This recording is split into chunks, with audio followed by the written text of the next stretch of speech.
Okay, besties, part 4. So I'm getting that you had some kind of understanding or intuition that this person was kind of dealing with all these things, okay? I don't know what degree your awareness was when it was happening, but at some point you have or will realize that all this shit is going on in the background, okay? This person might be trying to sell you a dream. They may be telling you that, like, marriage is on the table, they're moving forward with you, they're decided on you, blah, blah, blah, blah, blah. But what's really happening is they are looking around to see what other things they could possibly do, and all they're doing is looking for a reason to self-sabotage. None of those things are, one, viable, two, anything that they even actually want, okay? The thing that they actually want, the thing that would make them happiest is you and whatever this connection with you is offering. But again, they're just self-sabotaging, and it's because they're afraid of their own success. They're afraid of actually succeeding at something, okay? And I'm getting that, you know, I'm not going to get much deeper into this person's psychology. This person clearly needs help. They need to heal their inner child wounds. They need a therapist. For some of them, they might need to go to rehab or something like that, okay? I'm getting definite, like, with this level of escapism, with this level of, like, self-sabotage, there's something, you know, the thing that's ticking inside is a bomb. Like, you gotta... I don't think whatever's wrong with them is any small thing, okay?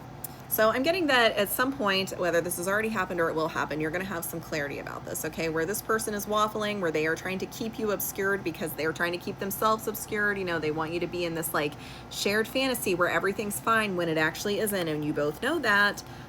You're kind of like... This is a sun card here, if you can't see it. There's this energy of you being unwilling to... lie to yourself. This person might almost feel betrayed by the fact that you won't participate in whatever this lie is, whatever this fantasy is, okay? But I'm getting that you know what I'm getting? Okay. So now you're coming out as the King of Swords in the Judgment, okay? So it's almost like where this person is lacking masculine energy, you have decided to assert your own masculine energy. You're like, you know what? You know, at the beginning of this reading in part 1, immediately you were coming out as the Queen of Swords. So since this person cannot meet you in your counterpart's energy, King of Swords, you have decided to embody that for them and at least show them what it looks like when someone steps up and does the right things, and this person seems, you know, completely determined to not do that. I actually love this deck, okay? This is called Soul Cats. This is the 5 of Cup card, and I want you to look at how joyful this cat looks when he's knocked these cups over and broken them, okay? Normally the 5 of Cups depicts someone crying over spilled milk. This cat couldn't be happier about it. And you're like, yeah, I knocked those cups over, and what about it? All these Ariana Grande references are coming up from my guides today, so that could be significant somehow, okay?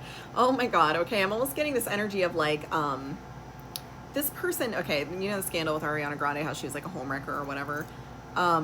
There's this energy of that here, okay? It's almost like this person, again, I don't know if this person was involved with someone else or this weird situation they left behind did involve like an ex-spouse or something like that, but there's this energy of this person almost wanting you to like grab them out of it, like wreck the home in a way, okay? And that could be literally, or that could be just like figuratively, this person wanting you to kind of step in this like savior energy and like jerk them or yank them out of this mess that they have created. And you're just like,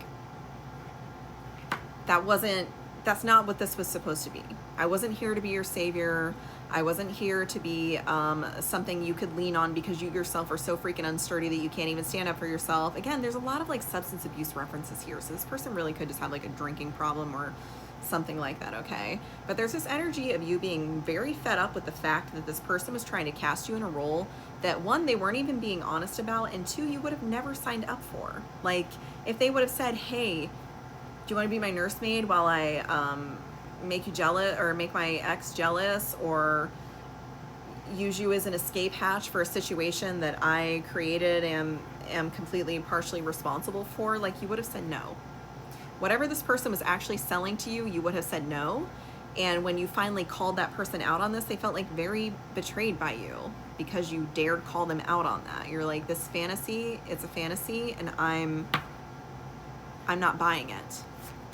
Let's see what happens when you did that, or when you will. Where's this person at? This situation is actually forcing this person into healing, okay? And I'm getting another message that this person is forced not only to heal the situation between you two, but whatever this other person was. Again, I'm getting very much like ex-wife vibes from this, okay? Like ex-partner vibes. There's someone in this person's situation that, again, their stability was tied to them. This doesn't have to be an ex-wife, but again, this person very much is tied to their stability in some way. So you kind of being like, no, I'm not participating in this, has forced this person into this downtime, okay? They are healing, they are going within whether they want to or not. And the reason for that is they are very acutely aware of this heart wound now that they have been avoiding, okay?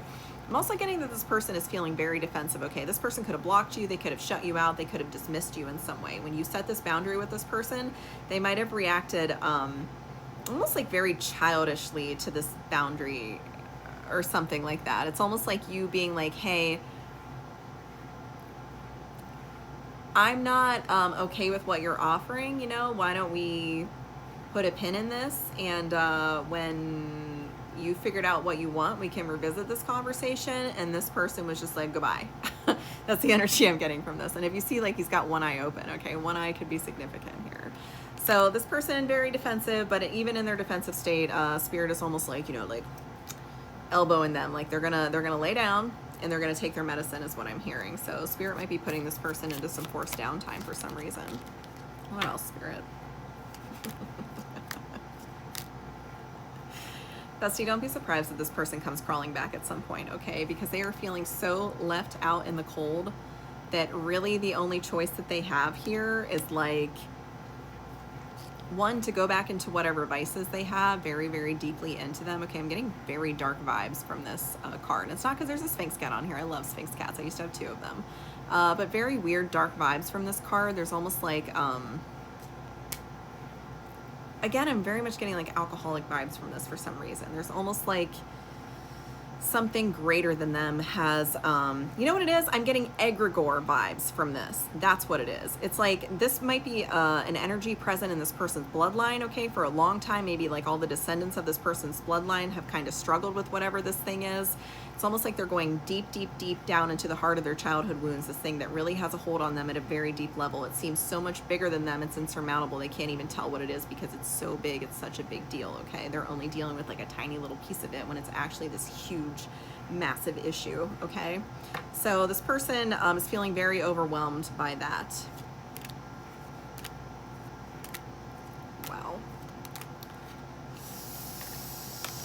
I am definitely getting that whether this person even ever communicates this to you, they are being deeply pushed into their emotions, and from that place they are realizing that you guys are an emotional match, okay? Because now they're in their King of Cups energy, you're in your Queen of Cups energy. So this person is realizing when they're forced down into their emotions that that is the place where you two met equally, okay? You're showing up as the Empress on the bottom of the deck. You're showing up as the 6 of Pentacles, the Strength, and the 9 of Pentacles, okay? You have got your shit together. That is something about you that this person, I think, doesn't really know how to contend with, okay? If they are used to this little shitstorm that they've got going on in the background, you coming in and just being like, no, that's beneath me, and it should be beneath you too. This person doesn't know what to do with that energy, okay? In fact, again, they're feeling betrayed by that. This person is such a baby. You might be really feeling, this person just like, I'm almost seeing like an adult tantrum or something like that, but they're so pathetic about it. Like, you know that it comes from like a wounded child, but they're just like so much that wounded child that you can't even really take them seriously because they're such a freaking baby about everything that happens. Like, they just feel so victimized by everything that happens to them that they refuse to see that like they're the reason it's happening. Like, the universe is trying to teach you something. It's giving you an opportunity to grow, and you're just like so victimized by the fact that like anything negative is happening to you, that anyone's doing anything other than completely validating you, even when you are dead wrong, that you cannot see the forest for the trees, okay? Last card out of the deck is the Knight of Swords, okay? I'm almost getting like cliffhanger vibes from this, all right? This is like the person showed up as the Knight of Swords, or I'm sorry, the Knight of Wands. So they showed up in this passionate energy, and now this person is kind of forced into like a semi-logical energy, okay? But where you're hoping that they're gonna show up as the King of Swords, they're showing up as the Knight. So again, this person is being forced to grow, but the amount in which they are growing through this situation, I'm not really sure that it's gonna be sufficient for what you want to see. But at the end of the day, I see you don't really care anyway, so